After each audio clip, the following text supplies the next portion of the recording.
Olá pessoal, na aula de hoje falaremos sobre indutância, também conhecido como autoindutância. Heaviside foi quem fez a definição de indutância em 1886 e a gente define ela como uma relação da tensão induzida devido à variação da corrente. A indutância é uma constante de proporcionalidade que depende da geometria dos condutores e da permeabilidade magnética dos materiais do circuito. E essa constante de proporcionalidade, chamada de indutância ou autoindutância, a gente denota pela letra L. Essa letra L foi escolhida em homenagem ao físico Lenz. Além disso, a unidade da indutância no SI, no Sistema Internacional de Unidades, é o Henry, nome dado por Joseph Henry, e a corrente em um circuito gera um campo magnético que produz fluxo sobre o próprio circuito. Então, esse fluxo magnético ele é proporcional à corrente, a gente já sabe disso, Só que essa constante de proporcionalidade é chamada de indutância, ou autoindutância do circuito, denotada por L. Então, percebam aqui que a gente tem aqui que o nosso fluxo é proporcional a uma corrente, e o valor da indutância L é nessa nossa constante de proporcionalidade. N é o número de espiras aqui. E a nossa tensão induzida, lembrem-se da lei de Faraday-Lenz, é igual a menos N, número de espiras, vezes a variação do fluxo em relação ao tempo. Se a gente substituir essa equação na de baixo, a gente percebe que a FEM, a força eletromotriz induzida, ela é proporcional à indutância vezes a variação da corrente em relação ao tempo. Então, perceba que as unidades do circuito, fluxo é o Weber, unidade de indutância é o Henry, também conhecido como volt vezes segundo por ampere, a unidade de força eletromotriz induzida é o volts, a unidade de corrente é ampere e a unidade de tempo é segundos. O que é o indutor? A gente tem o indutor e a indutância. O indutor a gente conhece como o dispositivo elétrico, como objeto, aquele que armazena energia na forma de campo magnético. Já a indutância, que é o nosso L, a indutância dos indutores depende da geometria dos condutores e da permeabilidade magnética dos materiais do circuito. Perceba aqui que eu tenho a simbologia utilizada para os indutores, nos circuitos elétricos. Comumente a gente verifica esses dois desenhos, E aqui a gente tem o indutor com diferentes geometrias. Esse primeiro é a geometria toroidal, esse aqui é um solenoide com núcleo de ar, Os dois aqui. E esse aqui com um núcleo com material ferromagnético, ferrite. Como calcular a indutância, então? Bom, a gente sabe que a corrente elétrica em um circuito gera um campo magnético. A gente consegue, então, com a corrente, calcular o campo magnético dependendo da geometria deste circuito. Percebam aqui que no primeiro circuito eu tenho um solenoide, no segundo circuito eu tenho um toroide. Então, para a gente calcular o campo magnético desses dois tipos de geometria, eu preciso da permeabilidade do meio, do número de espiras, da corrente elétrica incidente, no circuito, e dividido por L, que é o caminho magnético. O caminho magnético no solenoide é o próprio comprimento aqui, destacado em preto. Já o caminho magnético no toroide é dado aqui pelo cálculo do perímetro, considerando um raio aqui central, Bom, tendo o campo magnético, nós conseguimos calcular fluxo. O fluxo magnético é igual ao próprio campo magnético vezes a área. Só que o nosso objetivo é calcular a indutância. Então, a gente sabe que o fluxo magnético, percebam aqui, é proporcional à corrente. Essa constante de proporcionalidade é chamada de indutância. Então, como que a gente vai calcular essa indutância? Bom, eu sei que a indutância é o fluxo vezes o número de espiras divididos por I.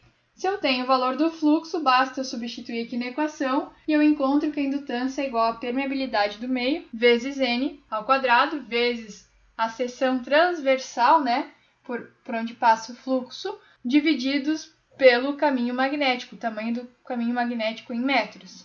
Exemplo 1. Então, o primeiro exemplo para calcular a indutância é de um solenoide. Então, esse indutor aqui, ele possui 10 espiras e ele é fabricado em uma liga de ferrite com permeabilidade magnética relativa de mR igual a 600. O objetivo é calcular a indutância, sabendo que o diâmetro da seção transversal é de 1 centímetro, ou seja, se eu fizer um corte aqui nesse ferrite, eu vou perceber que tenho 1 centímetro, eu posso medir 1 centímetro de diâmetro. O comprimento do núcleo é de 5 centímetros. O objetivo é calcular, além da indutância, calcular o fluxo magnético produzido pelo indutor quando passa por ele uma corrente de 4 amperes.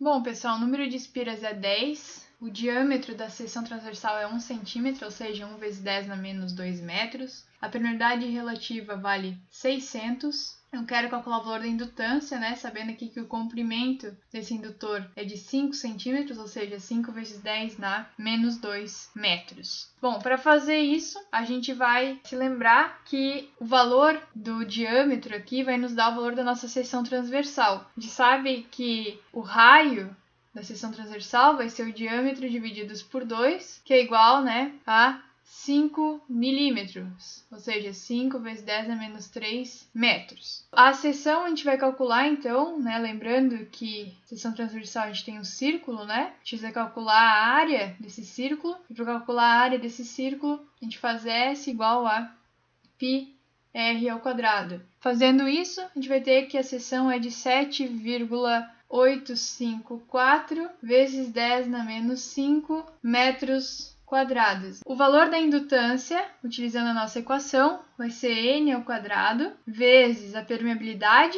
que é o μr vezes o μ0, né, constante μ0, vezes a seção, tudo isso divididos por L, que é o caminho magnético. Substituindo os valores na equação, né, a gente pode fazer aqui a equação ao lado, 10 ao quadrado vezes 600 vezes 4 vezes π vezes 10 na menos 7 vezes o valor da seção, que é 7,854 vezes 10 na menos 5.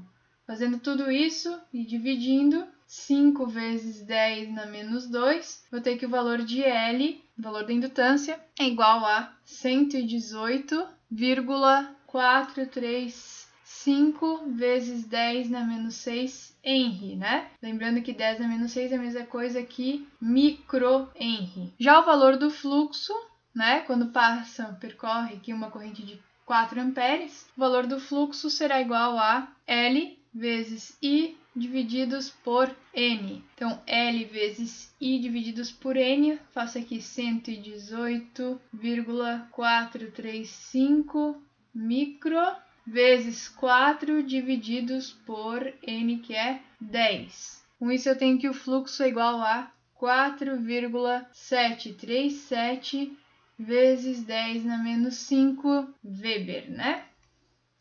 Exemplo 2. Agora, considerando o toroide. O indutor ao lado possui 40 espiras e é fabricado em uma liga de ferrite com permeabilidade magnética relativa de 600. Calcular a indutância sabendo que o diâmetro interno do toroide é 14 cm e o diâmetro externo do toroide é de 16 cm, com uma profundidade de 2 cm. Calcule o fluxo magnético produzido pelo indutor quando percorrido por uma corrente de 3 amperes. Bom, pessoal, então esse indutor ele tem 40 espiras, ele tem um diâmetro interno de 14 centímetros, né? Diâmetro externo de 16 centímetros. A profundidade aqui é de 2 centímetros e a permeabilidade do material é de 600. Então, a gente tem que calcular a indutância, né? Considerando esses parâmetros geométricos. E também calcular o fluxo considerando aqui que uma corrente de 3 amperes passa pelo indutor. Para calcular a indutância, a gente vai precisar calcular a seção. Para calcular a seção, a gente precisa calcular, né, considerando se a gente fizer um corte aqui, né, nesse material, a gente precisa calcular esse valor aqui, é um retângulo, sabe, a profundidade, P. A gente precisa calcular também esse tamanhozinho aqui que a gente vamos chamar de espessura. A espessura a gente faz simplesmente subtraindo o diâmetro externo do diâmetro interno. Faz um menos o outro. Com isso, a gente vai ter aqui que a espessura é de 2 centímetros. Então, a seção é igual a E vezes o P, né, a área. Isso vai dar 4 vezes 10 na menos 4 metros quadrados. Além disso, para a gente calcular a indutância, a gente precisa considerar qual que é o caminho magnético, né?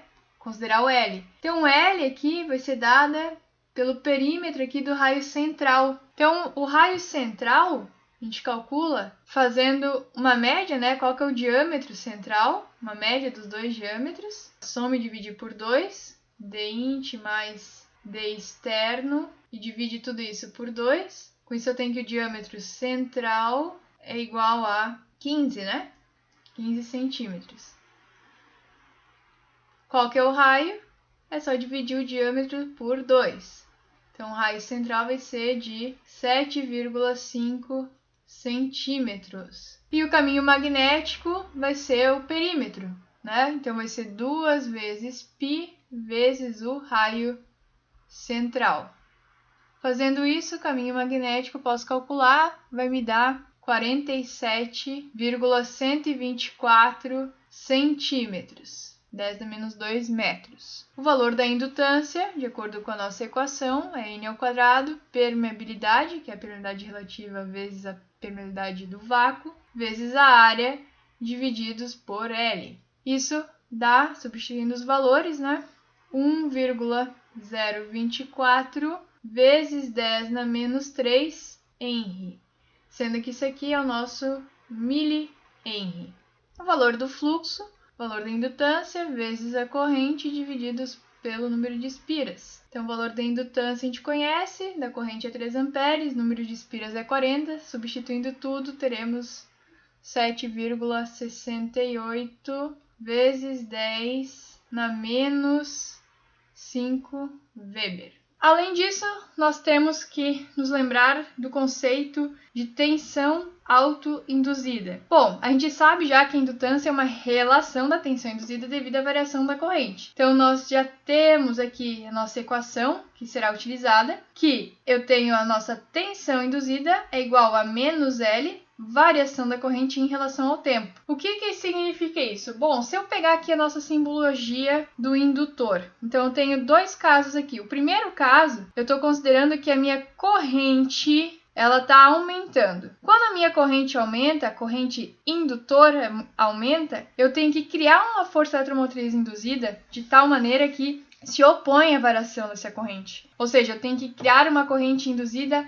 no sentido oposta, ou seja, um fluxo, no caso aqui também, o fluxo indutor é crescente, e com isso eu tenho uma oposição ao aumento dessa corrente. O caso contrário é quando a minha corrente indutora do circuito diminui. Tem que criar uma corrente induzida que aumente o valor dessa corrente, porque eu tenho que me opor à variação. Então, sempre esse sinal negativo está indicando a oposição da variação. Então, percebam aqui que eu coloquei dois casos aqui de polaridade. Um, no caso da minha corrente aumentando, eu coloco mais aqui, minha tensão autoinduzida, e depois menos. E aqui eu coloco menos quando a minha corrente diminui, e depois o mais. Por que isso? Porque eu estou indicando aqui o sentido da corrente induzida, sempre saindo da polaridade positiva. Então, quando eu estou no primeiro caso, que a minha corrente indutora aumenta, para me opor a esse aumento, eu vou fazer uma corrente circular no sentido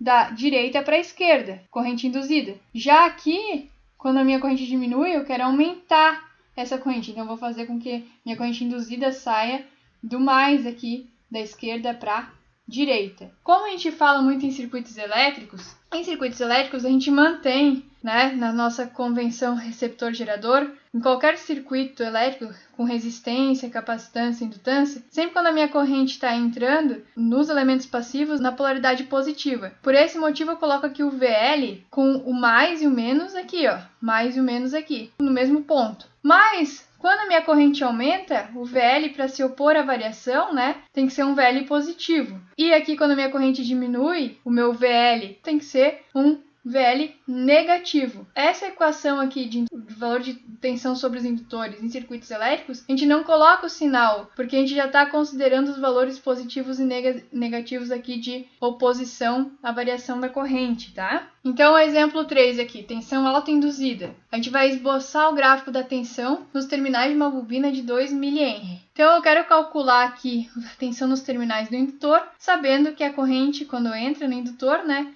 tem essa forma de onda. Então, a gente está analisando aqui esse gráfico por um período aqui de 10 milissegundos. Bom, pessoal, nesse exemplo, então, a gente precisa calcular o valor da tensão no indutor. Lembrem-se que o valor da tensão sobre o indutor, a gente vai chamar aqui de VL, sempre tem essa polaridade aqui, mais e menos, dependendo da corrente entrando, do sentido da corrente que passa no indutor. Então, a gente vai calcular, primeiramente, aqui esse VL igual a L vezes a variação da corrente I, divididos pela variação do tempo. A gente tem 3 intervalos de variação. No primeiro intervalo, que é esse intervalinho aqui, ó, de 0 até 5 segundos, eu vou colocar aqui VL1 é igual ao valor da indutância L, que é 2 mili, vezes a variação da corrente em relação ao tempo. Bom, a corrente final vale 20 amperes, a corrente inicial vale 0, tempo inicial aqui é 0, o tempo final é 5, então o tempo final menos o inicial. Fazendo essa conta, eu vou ter que o valor da tensão é 8 volts. Calcularemos com a mesma fórmula, só que agora para o intervalo 2. Então, eu faço 2 vezes 10 na menos 3, vezes a variação da corrente. Então, aqui o intervalo 2 vai de 5 a 8 segundos. Então, o tempo final aqui é 8, o tempo inicial é 5. Corrente final é 15. Corrente inicial é 20 amperes. Eu tenho um valor de tensão de menos 3,33 volts. Terceiro intervalo, de 8 a 10 segundos, é o terceiro intervalo. VL3 é igual a 2 vezes 10 a menos 3 vezes intervalo de corrente. O valor final é 5, o valor inicial é 15. Intervalo de tempo, tempo final é 10, tempo inicial é 8. Fazendo isso, tenho aqui um valor de menos 10 volts. Se eu colocar aqui no gráfico, eu vou considerar aqui como sendo 8 volts, aqui como sendo menos 10 volts e aqui como sendo menos 3 aproximadamente. Menos 3,33. De 0 a 5 segundos, né? Então, o primeiro intervalo, a minha tensão induzida vale de 8 a 5 segundos. Ela é constante. Depois de 5 a 8 segundos, ela permanece aqui em valor pequenininho. E depois aqui em menos 10, nesse intervalo de tempo. Pronto. Esse aqui é o valor da tensão sobre o indutor. Agora, pessoal, o que é a nossa força eletromotriz induzida? Então, lembre-se que no primeiro intervalo de tempo, a corrente aqui ela é crescente. E depois ela é decrescente para os outros 2 intervalos. Enquanto ela é crescente, na verdade a minha FEM, força eletromotriz induzida, se eu aplicar esse equacionamento aqui, menos L, variação da corrente em relação ao tempo, no primeiro intervalo de tempo, no E1, o valor vai ser menos 8 volts, porque eu quero me opor à variação de uma corrente crescente. Para o intervalo 2, que o valor da minha força eletromotriz alta induzida aqui é 3,33 positivos. Por quê? Porque a minha corrente está decrescendo, então eu quero criar uma corrente induzida que aumente a corrente. A FEM E3, força eletromotriz autoinduzida E3, também vai ser positiva, de mais 10 volts, porque a minha corrente está decrescendo. Obrigada, pessoal!